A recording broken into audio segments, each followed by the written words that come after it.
I would say that, the time that I thought I would lose, or the money that we thought we would be out, or any of those types of things, somehow manages to show up, right?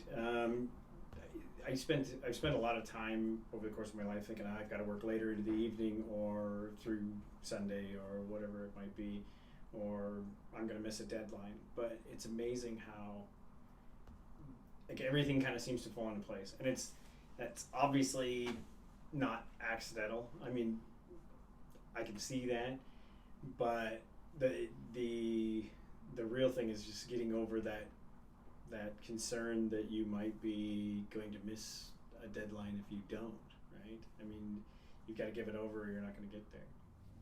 Well, and in full disclosure, Pastor Will kind of gave him a lecture, and I was got to be privy to some of that, because I'm just as responsible, but Sundays were not a day that we really took off. Sundays were also kind of like the day to get things done, and so intentionally not working was really difficult for a while, and then we were getting better at it, and then we got the lecture, and now we've been like really good at it, and we nap, and it seems like we relax and we do things that bring us joy on Sundays, and nothing has fallen apart. Like our bank account's still positive. We're happier. Our marriage is better. Just to have that day to connect. So. Yeah, I agree. I think that that's the real difference. At one point in time, we were kind of giving it some effort, but not giving it that real intentionality. And I think that intentionality actually makes a huge difference. I think it's when we started approaching it with that intentionality that the breathing room, magically showed up. Wired. I would say that for me, I've enjoyed helping with the sound and stuff on Sunday mornings. That's something that there was part of me that hoped I could do that, but I found that I actually kind of enjoy it. Some of the challenges and getting to talk to the people that go along with it. I would say also that just some different projects that we've shown up for. We stuffed bags one time. That was fun. We met some people, had some great conversations. Obviously, there's being on the involved with the school board. That's also fun. I found that group to be really fun too. Well, and that's drawing from a lot of your experience in like management and strategy and numbers and business and all of that as well. Yeah. That's why you're valuable to them. Oh, you're valuable to me. Oh, jeez. I hope you keep that. Oh my.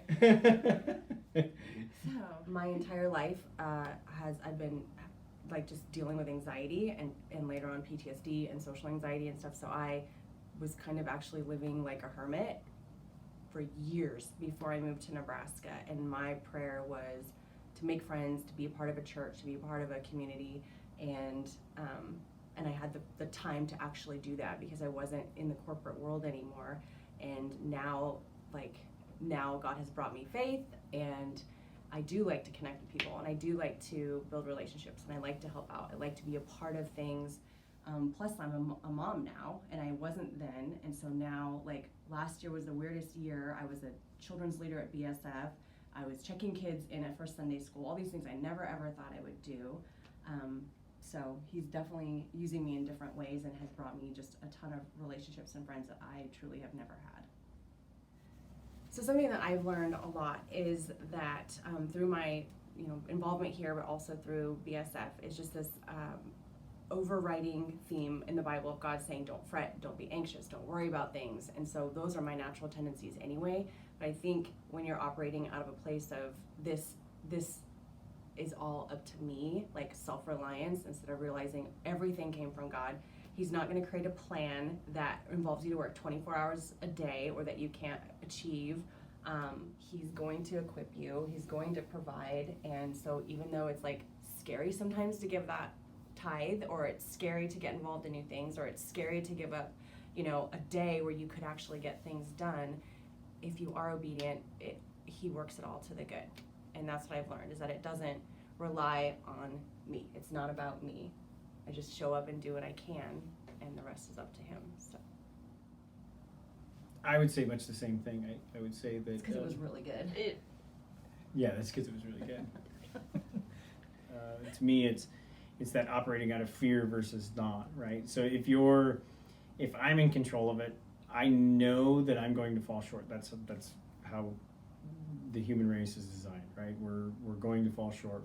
We're not going to quite get there, and so there's a chance if I'm trying to control it, I'm not going to make it. If I'm aiming for getting it done by Monday morning and I take Sunday off, or I'm not going to, you know, be able to pay this money or get a business open, or any number of things that we've, you know, tried to do. If I take it on me, I know I'm not going to get there. It's about having the faith to know that God is the one that has the plan. God is the one that's pulling strings. It's not you, you know. So you're going to get there because it's his plan, or, you know, if you rely on yourself, you're going to come up short. Nothing and no one can interfere with God's plan. Right, definitely. Yeah. The business thing is probably the greatest example that I can think of this. I mean, there were so many times over the course of it, just even trying to pull it together up until, April, May, somewhere in that neighborhood, and we were like, this is going to come apart. This is going to come apart. I don't know how to get it from here to here. It was an opportunity we were in no way, financially, time-wise, or any other way, prepared for. No preparation. Yeah, but absolutely not. we followed through with it, and it's a lot, but it's working, and we're helping people, making an impact in the community, and that's